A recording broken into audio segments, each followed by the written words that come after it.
जो पुरुष मेरी शरण में आ जाता है मैं उसकी इच्छा की पूर्ति कर देता हूं। मुक्ति चाहता है तो मुक्ति, भोग चाहता है तो भोग, जो चाहता है, संकट निवृत्ति चाहता है तो संकट निवृत्ति। पर जो मेरी आराधना करते हैं वो जब मेरे से विषय मांगते हैं, ध्यान से सुन लेना, जो मेरी आराधना करते हैं, मेरे भक्त हैं, और जब वो मेरे से विषय मांगते हैं तो जैसे रोगी से कोई कुपथ्य मांगे तो नहीं देता, ऐसे मैं उसे नहीं देता। हमारे भगवान कितने कृपालु हैं। रोगी से जैसे कुपथ्य मांगे मरीज तो नहीं देता, ऐसे जब मेरे भक्त मेरे से विषय मांगते तो मैं उसे नहीं देता। समय दे देते हैं, थोड़ी देर भगवान का ध्यान करते, शेष चर्चा आगे। श्री राधा वल्लभ लाल की।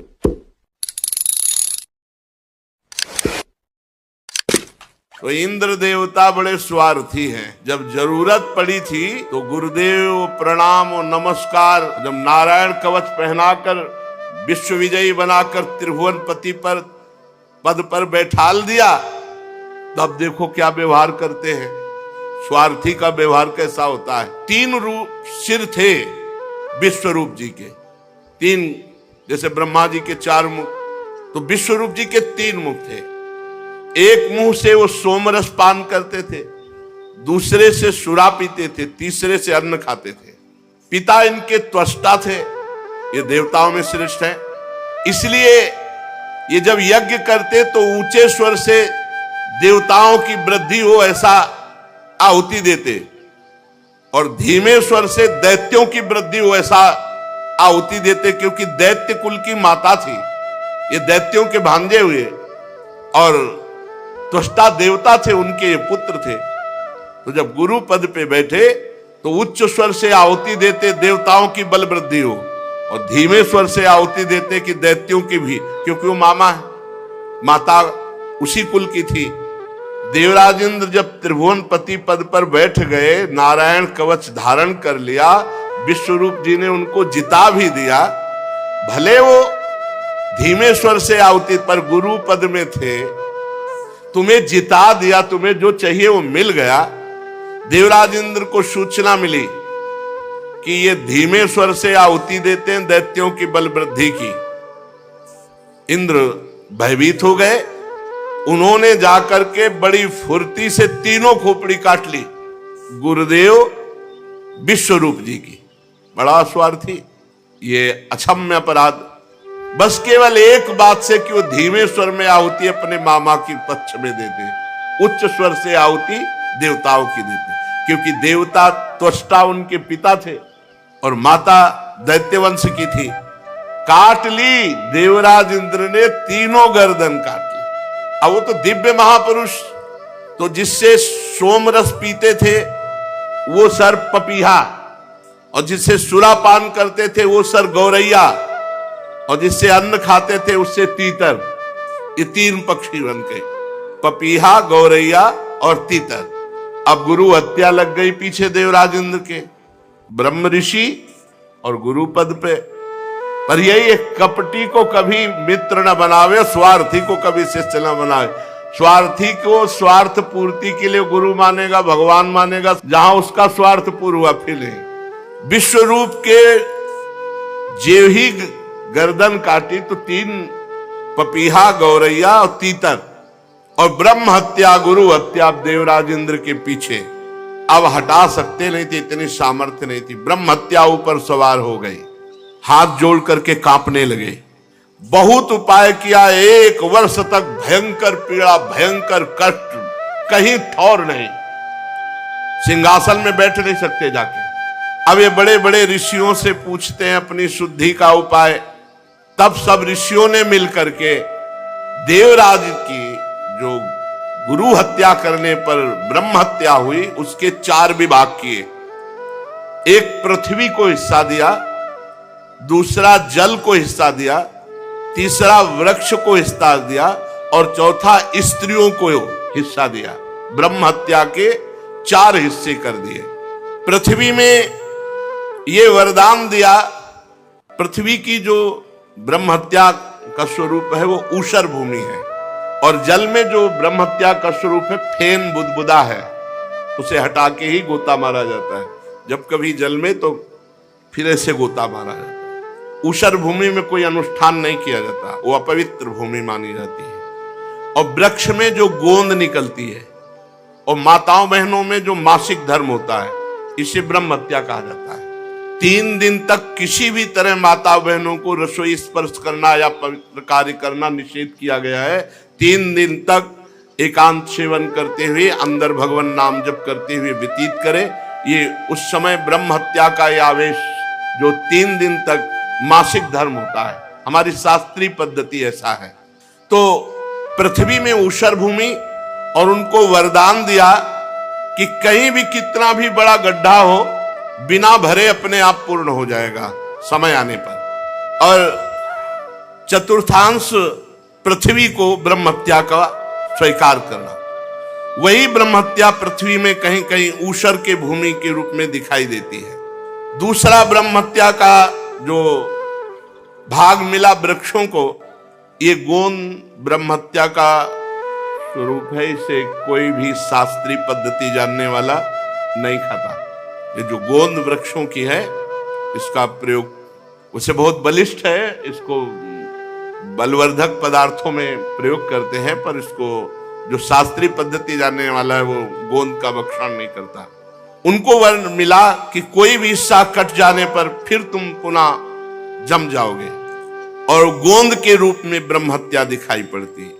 स्त्रियों में मासिक धर्म के रूप में ब्रह्म हत्या का जो महीने में रज के रूप में दिखाई पड़ती है, उस समय किसी का स्पर्श करना, रसोई आदि का स्पर्श करना, भगवत विग्रहों की सेवा कर, यह सब निषेध किया गया है। जल ने जो चतुर्थांश स्वीकार किया वो फेन बुदबुदा काये, और उनको वर मिला कि कितना भी खर्चा किया जाए तुम घटोगे नहीं, बढ़ते ही जाओगे, तुम्हारी बढ़ती। इस तरह जो ब्रह्म हत्या थी वो 4 भागों में ऋषियों ने मिलकर के विभाजित किया। पृथ्वी, जल, वृक्ष और स्त्रियां। ऊषर भूमि, फेन बुदबुदा काई, गोंद और मासिक धर्म।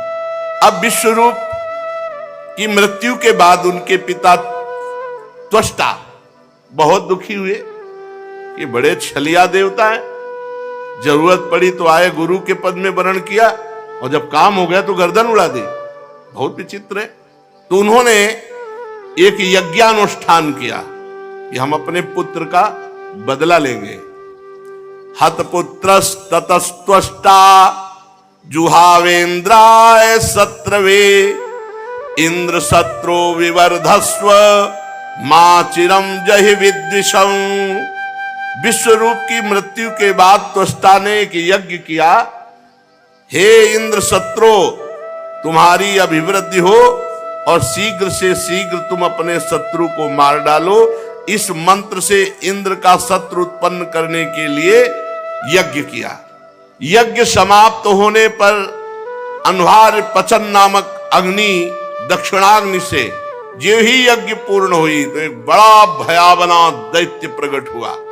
ऐसा विकराल आकाश तक बड़ा हुआ मानो साक्षात काल ही हो। अब ये लोकों का मानो प्रलय कर देगा ऐसा।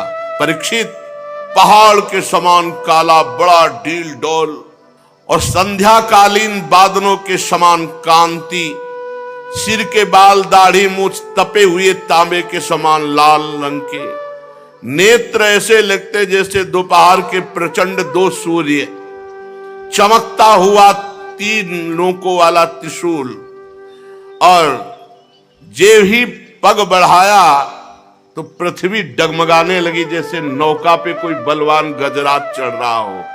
त्रिशूल को अंतरिक्ष पर उठाकर जम्हाई ली तो मुंह ऐसा खुला मानो भारी कोई कंदरा हो। ऐसा लग रहा था आकाश को पी जाएगा, जीभ से नक्षत्रों को चाट जाएगा, विशाल विकराल दाढ़ों वाले मुंह से तीनों लोकों को निगल जाएगा। अब तो बड़े बड़े देवता थर्रा कर भागने लगे त्वष्टा की यज्ञ से प्रकट हुए इस विशाल दैत्य को देखकर। परीक्षित, ये त्वष्टा के तमोगुणी पुत्र ने सारे लोकों को भयभीत कर दिया। इसी से अत्यंत क्रूर दर्शन में थे तो नाम पड़ा वृत्तासुर। वृत्तासुर, संपूर्ण लोक भयभीत। ये कोई और नहीं है, ये महाभागवत है, चित्रकेतु जी, जो संकर्षण भगवान की कृपा से इनको एक विमान मिला था। ये विमान पर बैठ करके भगवान शंकर के समीप विमान पर चढ़े। अब उस समय वो तो देवाधिदेव महादेव महायोगिंद्रो मुनिंद्रो के गुरु, तो भगवती अम्बा वामांग में विराजमान थी, त्रिपुर सुंदरी और सनकादि बड़े बड़े ब्रह्म ऋषियों को उपदेश कर रहे थे। तो ये गए सभा में, आप अपनी पत्नी को वामांग में विराजमान की हो। भगवान शिव तो कुछ बोले ले, माता जी ने कहा दुष्ट, जगत गुरु को समझाने आया है तो इनकी महिमा को समझता है। हम दो हैं, तेरी दृष्टि द्वैत से युक्त, हम दो थोड़ी, हम तो शिव ही हैं। शिव शिवा केवल कहने को है, तू क्या इनको जगत गुरु को उपदेश कर रहा है? असुर बुद्धि, जा दैत्य भाव को प्राप्त हो। वही वृत्तासुर के रूप में ये भगवान संकर्षण के महान भक्त श्री हरि के बड़े बड़े देवता थर्रा उठे। अब देवराज इंद्र ने देवताओं से कहा आक्रमण करो, पहले ही मार दो, नहीं तो मार देगा, यज्ञ से प्रकट हुआ है। सब देवता अपने दिव्य अस्त्र शस्त्र लेकर के, परंतु वृत्तासुर जैसे कोई दांत खोदने की सीख ना हो, ऐसे सब दिव्यास्त्रों को पकड़ पकड़ के ऐसे दांत से काट काट के फेंक दिए। जितने उनके अस्त्र शास्त्र सब ऐसे चबा चबा के थूक दिए, जैसे कोई पान चबा के। बड़े बड़े दिव्यास्त्रों को ऐसे, देवताओं के आश्चर्य की सीमा न रही। भागे देवराज इंद्र से कहा कुछ चलाइए, जितने दिव्यास्त्र हैं वो सब ऐसे चबा रहा लौंग इलायची की तरह। अब सब उदास हो गए और भागे सब स्वर्ग छोड़ के, पहुंचे वैकुंठनाथ भगवान नारायण को स्तवन किया। अब एक ही उपाय है, स्तवन किया, हे प्रभु, हे करुणा सागर, वायु आकाश अग्नि जल पृथ्वी ये पांच भूत आप ही प्रकट किए हो। प्रभु आप ही काल रूप हो, सब आपसे ही भयभीत रहते हैं। भगवान हम भयभीत हैं, वृत्तासुर से रक्षा करो हमारी। प्रभु अगर कोई आपका सहारा न लेकर इस भय से बचने के लिए किसी और का सहारा ले, तो ऐसे जैसे कुत्ते की पूंछ पकड़ के कोई समुद्र पार जाना चाहता हो। वैवस्वत मन पिछले कल्प के अंत में जब भयभीत हुए तो आपका सहारा लिया, तो प्रलय के जल के समय आप मत्स्य अवतार धारण करके उनकी रक्षा की। प्रभु ऐसे ही हम भयभीत हैं, हम आपकी शरण में हैं, वृत्तासुर से हमारी रक्षा करो। प्रभु आप अवश्य बचाओगे, हमें विश्वास है। पहले कह रहे अवश्य बचाओगे, हमें विश्वास है। प्रभु आप ही हम सबकी उत्पत्ति का कारण हो। ये बड़े स्वार्थी, ऐसा ही गजा के विश्वरूप जी से प्रार्थना की थी, स्वार्थी से कभी भरोसा न करे। जब सत्यभामा जी की इच्छा के लिए पारिजात लेने भगवान गए थे ना, तो युद्ध किया था एक देवताओं ने। जरूरत पड़ी तो घुटने टेक दिए, और जब समझा कि अब जरूरत नहीं है तो युद्ध शुरू कर दिया भगवान से। स्वार्थी से कभी विश्वास नहीं। इसीलिए एकमात्र हेतु की कृपाल भगवान श्री हरि है। प्रभु आपकी कृपा से हम विपत्ति से बच सकते हैं, हमें संकट से पार करो। उदार शिरोमणि हम देवता लोग आपके ही जियाए जी रहे, आपके ही कल्याण करने से निर्भय है। बड़ी विनय की, प्रभु आप ही आप। श्री सुखदेव जी कहते महाराज, देवताओं ने इस प्रकार भगवान की स्तुति की तो भगवान प्रकट हो गए, और भगवान के शरतकालीन कमल के समान खिले हुए नेत्र 16 पार्षद भगवान की सेवा में, बड़े ही सुंदर भगवान का सौंदर्य। वक्षास्थल श्रीवत्स का चिन्ह, गले में कौस्तुभ बड़ी। सब देवता साष्टांग धरती पर लौट गए। दृष्ट्वा तम वनौ सर्वौ ईक्षणाह्लाद विक्लवाहा दंडवत पतिता राजन छनैरुत्थाय तुष्टौ। भगवान को देख सब साष्टांग दंड के समान लेट गए। धीरे धीरे उठे हाथ जोड़ करके, फिर भगवान से, हे भगवान आप ही यज्ञ में स्वर्ग आदि देवताओं को शक्ति देने वाले हो, आप ही यज्ञ के फल देने वाले हो, आप ही यज्ञ में विघ्न डालने वाले, दैत्यों का नाश करने वाले हो। इसलिए प्रभु हम आपको बार बार नमस्कार करते हैं। आपके अनंत नाम हैं, आपके नामों की सीमा नहीं है। प्रभु सतोगुण, रजोगुण, तमोगुण, इन तीनों गुणों के अनुसार उत्तम, मध्यम, निकृष्ट गतियां वो सब आप देते हो। आप ही गतियां देने वाले हो। प्रभु इस कार्य कारण जगत रूप के स्वामी आप ही हो। हे भगवान, आपकी अगणित महिमा है। आपकी लीला का रहस्य जानना बड़ा कठिन है। हे भगवान, हम ठीक ठीक सृष्टि के कार्य को समझ नहीं पाते, कब क्या कैसा, और ये सब आप करने वाले हो। प्रभु आप अंतर्यामी हो, आप अंतरात्मा हो। नाथ, श्रुतियां आपका केवल नेति नेति कह के वर्णन करती है। हे मधुसूदन, आपकी महिमा रस का अनंत समुद्र है। उन्हें नन्हे से सीकर एक बार थोड़ा सा कोई आनंद चख ले तो परमानंद में डूब जाता है। प्रभु, जो थोड़ा सा नाम का स्वाद चख ले, थोड़ा सा आपकी महिमा प्रेम रस की चख ले, तो उसको लोक परलोक के सारे विषय विष के समान लगने लगते हैं। वो सब भुला देता है और आपके प्रेम में उन्मत्त हो जाता है। जानते हैं देवता ये बात, लेकिन वो प्रेम में मगन नहीं हो सकते, इतना विषय विलासिता है। हे मधुसूदन, आपके प्यारे भक्तजन आपके चरण कमलों की सेवा में मगन रहते हैं, और जो आपकी चरण सेवा में मगन रहते हैं, जन्म मृत्यु रूप संसार चक्र कभी उनको छू नहीं सकता। कल्याण का कल्याण हो गया। प्रभु, आपकी महिमा त्रिलोकी में कोई गा सके ऐसा। आप हमारे पिता हैं, पितामह हैं, सब कुछ है, आप हमारी रक्षा कीजिए। हे प्रभु, इस वृत्तासुर से हमारी आप रक्षा कीजिए। आप अचिंतेश्वर संपन्न जगत के परम गुरु हैं, सर्वशक्तिमान श्री कृष्ण। हम नहीं जानते कि कितना बल है वृत्तासुर का, पर इतना जानते हैं कि वो स्वर्ग को निगल सकता है। हमारे अस्त्र शस्त्र से सब चबा गया, अगर आप उपाय नहीं बताओगे तो स्वर्ग को निगल जाएगा, वो तीनों लोकों को ग्रस जाएगा। प्रभु आप मार डालो, प्रभु आपकी कीर्ति होगी, आप मार डालो, आपकी बड़ी प्रशंसा होगी। अब जब हे प्रभु, हम आपको नमस्कार करते हैं। जब देवताओं ने भगवान की स्तुति इस तरह की, तो भगवान ने कहा, ठीक है, हम आप पर प्रसन्न हैं। देव शिरोमणियों, जब हमारा कोई आश्रय ले लेता है तो हर संकट से हम उसे बचाते हैं।